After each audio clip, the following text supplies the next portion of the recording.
Hello, my name's Callum, and welcome to The Price of Life.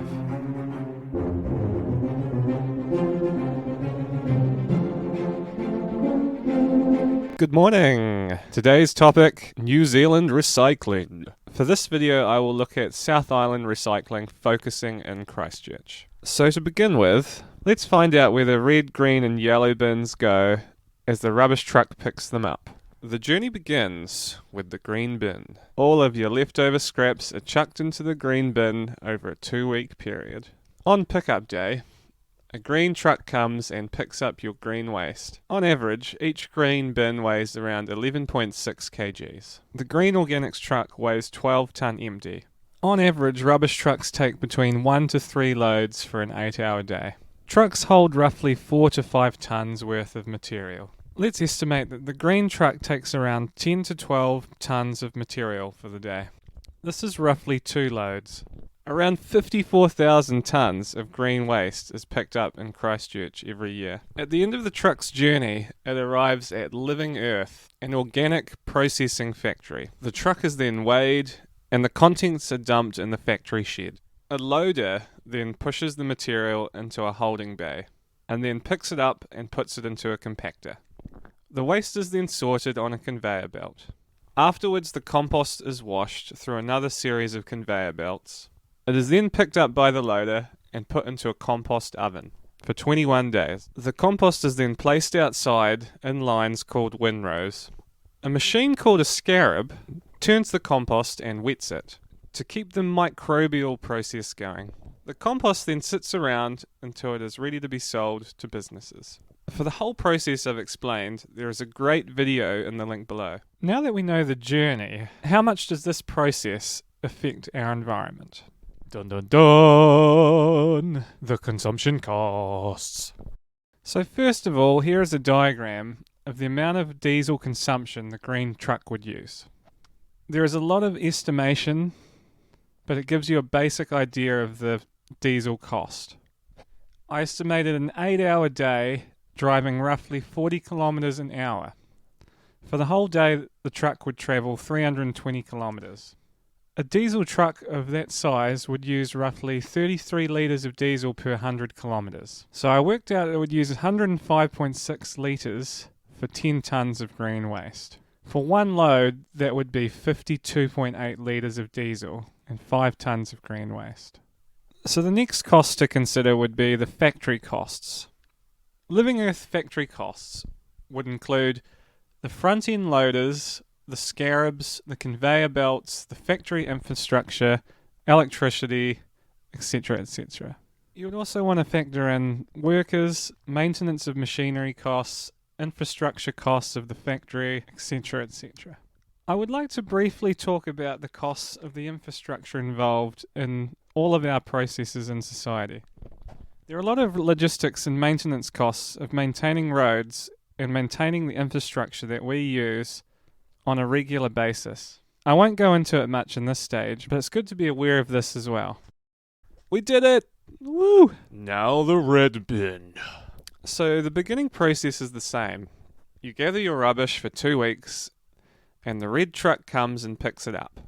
Once the red truck has a full load, it then drives down to an eco-drop transfer station. At the station, the rubbish truck is emptied and then picked up by a loader and put into a compactor. The rubbish is then compacted into a blue truck container. The container is then put onto a truck. The truck then takes its load to the Kate Valley landfill. The rubbish truck then drops off its full container and picks up an empty one and takes it away from Kate Valley. Before the rubbish arrives, large diggers and excavators make an area called a cell, which is 4 hectares in size and used to dump the rubbish and then fill over with soil. 5 8-wheel drive shuttle trucks then take one container at a time to the cell and empty the rubbish. The rubbish is covered with soil at the end of each day, then scraped off again at about 6 a.m. before trucks start arriving bringing more rubbish. Once the cell area is full, the soil surface is then shaped and compacted. It is covered with a 1 mil layer of high-density polyethylene, which is welded and made watertight, then covered with an absorbent cloth layer containing bentonite. A third thicker layer of HDPE, more cloth, and 50 centimeters of gravel is then added to ensure nothing escapes into the soil. They are thinking of having grasslands over the dump when it is finished.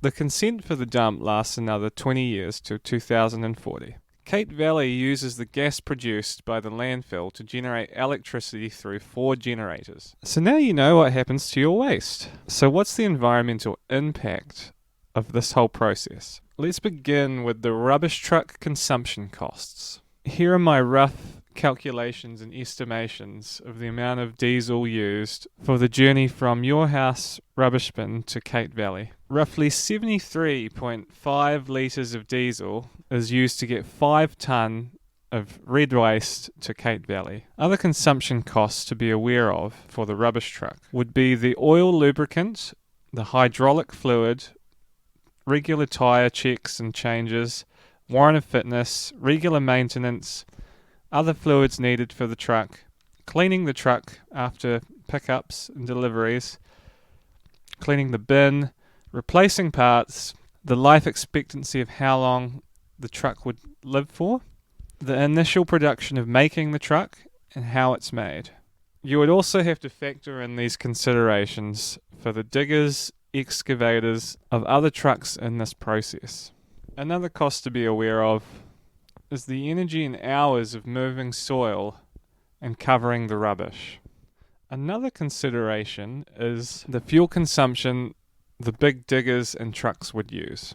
Another one to consider is the high density polyethylene and the absorbent cloth layer that is created to go over the rubbish. You'd have to consider the cost of it being made and being sent to New Zealand, and also the gravel which would be distributed over all of the rubbish.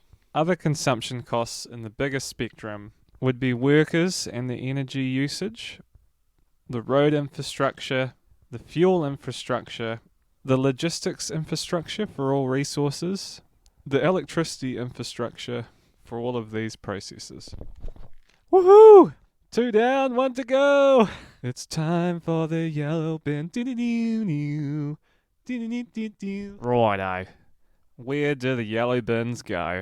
So the beginning process is the same. The yellow rubbish truck picks up your rubbish at the curbside location. Once it has a full load, the truck drops off the load at the material recycling facility on Parkhouse Road. First off, the truck is weighed. The truck then dumps its recycling in the warehouse. A loader then pushes the recycling onto a specially designed floor that acts as a conveyor belt. The recycling then gets sorted through a series of conveyor belts. Workers sort through the recycling to make sure there is no hazardous waste. There is a great video of the process in the link below. The separated recycling is baled into 1 meter cubed blocks. The bales are then picked up by forklifts, loaded into containers, and ready to be distributed by trucks. So, where does all the sorted and recycled things go? The glass is crushed on site and sent to different New Zealand companies, mainly as a resource used for roading. The mixed paper bales are currently exported to countries such as India, Thailand, and Vietnam. They are shipped in 40-foot containers via Lyttelton Port. Plastic Type 1 bales are sold locally to a New Zealand-based processor and manufacturer, and are made into clear meat trays for a large supermarket chain. Mixed plastic bales numbered 1, 2 and 5 are made up of a variety of different coloured plastics. Mixed plastic bales are exported to Malaysia for further sorting and reprocessing. Aluminium bales are recycled in New Zealand locally. Steel can bales are also recycled locally. HDPE bales, plastic type 2, there's no information on where they go on this website. So that's where they all go. I'd like to quickly show you the logistical cost of sending our recycling overseas. So the 40-foot container travels from EcoSort to Lyttelton Port by truck, which is 19 kilometres. I worked out it would roughly use 10.26 litres of diesel. My references are in the link below. The container then gets put on a container ship For this exercise, I'm going to use the Buymeacoffee spring ship that came to New Zealand. The distance from Lyttelton Port to Port Klang in Malaysia is 12,097 kilometres. It would take roughly 11 days at sea at 25 knots. This voyage would use roughly 95 tonne of oil per day. References in the link below. So for the total voyage, it would use 1,045 tonnes of oil. If you divide it by the number of containers on the ship, for the 40-foot container, it would use 1,284 litres of crude oil for the total journey. Now we're off to India. So the fuel consumption of the truck from EcoSort to Lyttelton Port would still be 10.26 litres of diesel. The container then travels from Lyttelton Port to Port Mumbai, India, which is 15,838 kilometres. It would take roughly 14.3 days at 25 knots at sea. It would use 95 tonne of oil per day, so it would use 1,358.5 tonnes of oil for 14.3 days. To get the tonnes of oil used for a 40-foot container, which is 2 TEU, you divide it by the number of containers. This works out to be 1,669 litres of crude oil for the full voyage. Recycling uses a ton of oil. So here are some final words for my video. If a yellow recycling truck inspects its load and finds out it has more than 10% rubbish, it throws the whole lot into the landfill. Another fact I'd like to mention is that Greenpeace did an expose on the recycling going to Malaysia. In the video in the link, there is footage of New Zealand recycling going to Malaysia landfills, causing more pollution. It has been very hard for me to find information on the companies that take New Zealand's rubbish. To me, this raises concerns for whether our recycling is even being recycled in the first place. Congratulations, you've made it.